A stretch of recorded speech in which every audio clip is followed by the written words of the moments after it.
The Taylor के इस episode में दिमित्री एस्विथ और प्यामी को किस करते हुए देख लेता है और एस्विथ शैम्ब्रे के साथ रेस्ट रूम चली जाती है।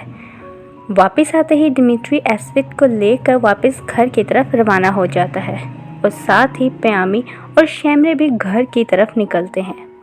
नशे और गुस्से की हालत में प्यामी की गाड़ी का एक्सीडेंट हो जाता है और इसकी गाड़ी दरिया में जाकर गिरती है और वो दोनों सही सलामत पानी से बाहर आ जाते हैं। अगले दिन दिमित्री प्यामी को अपने ऑफिस बुलाता है और उससे उसके तमाम शेयर्स खरीदने की बात करता है और साथ ही साथ कहता है कि तुम्हें अब रेस्ट की ज़रूरत है, तुम लंबी वेकेशंस पर जाओ, मज़े करो, तुम एक आर्टिस्ट हो और मैं एक बिजनेसमैन हूँ। तुम अभी कोई काम करने की हालत में नहीं हो जिससे कंपनी को बहुत नुकसान पहुँच रहा है। जिस पर प्यामी कहता है कि यानी तुम मेरा नाम और ब्रांड खरीदना चाहते हो, और ये कहकर ज़ोर ज़ोर से हंसने लगता है और वहाँ से बाहर आ जाता है। इसके बाद प्यामी अपने ऑफिस आ जाता है जहाँ उसकी माँ यानी कैमरो उसके ऑफिस की सफाई कर रही थी, जहाँ इसकी नज़र एक तस्वीर पर पड़ती है जिस पर प्यामी उसे बताता है कि ये तस्वीर उसके ग्रैंडफादर की है। उसने इनसे बहुत कुछ सीखा है, बल्कि सब कुछ ही उन्हीं से सीखा है। जिस पर उसकी माँ यानी कैमरू उसे एक कपड़े का टुकड़ा दिखाते हुए कहती है कि ये मुझे सफाई करते हुए मिला है। जिस पर प्यामी कहता है कि ये मेरे ग्रैंडफादर का है और इसी टुकड़े को देखते हुए वो अपने पुराने ख्यालों में चला जाता है और वो दरवेशों जैसा एक लिबास अपने लिए बनाता है। दूसरी तरफ एस्विथ किरास का पीछा करते करते उसके घर तक पहुंच जाती है। अगली सुबह हम प्यामी को देखते हैं जो कि बहुत खुश नज़र आ रहा था। वो एक बदला बदला इंसान लग रहा था।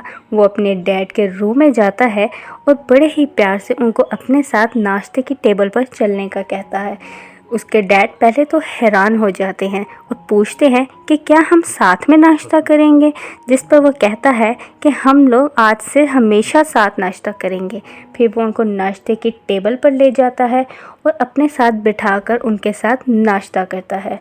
फिर वो अच्छे से तैयार होकर अपने ऑफिस पहुंचता है और जिन वर्कर्स को उसने निकाल दिया था उनसे माफ़ी मांगता है और दोबारा से उनको काम पर रख लेता है। वो एक फ़ैशन शो ऑर्गेनाइज़ करता है और सुज़ैन को 40 ड्रेसेस बनाने का कहता है और उसकी मदद लेता है और ये फ़ैशन शो 8 दिन में रखा जाना था। सब इस पर मिलकर काम करते हैं और ड्रेसेस बनाने में लग जाते हैं। इसी दौरान दिमित्री को फ़ैशन शो से रिलेटेड जब मैसेज आता है तो वो और उसके डैड गुस्से से पागल हो जाते हैं और दिमित्री को खूब सुनाते हैं। दिमित्री अपनी सारी लड़ाइयाँ और शेयर्स खरीदने की बात को भूलकर फिर से दोस्ती कर लेता है। अब इसके पीछे उसका क्या मकसद था ये आगे जाकर पता लगेगा। दूसरी तरफ प्यामी की माँ उसको सारी हकीकत बताती है कि कैसे उसकी ग्रैंड मदर को अपनी विरासत के लिए एक पोता चाहिए था। इसके बाद वो इसकी माँ को दूर कर देते, इसीलिए वो जान बचाने के लिए वहाँ से चली गई।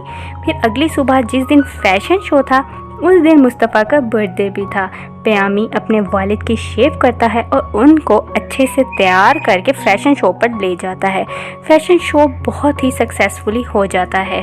वहाँ प्यामी अपने वालिद को तोहफे के तौर पर किरास से मिलवा देता है।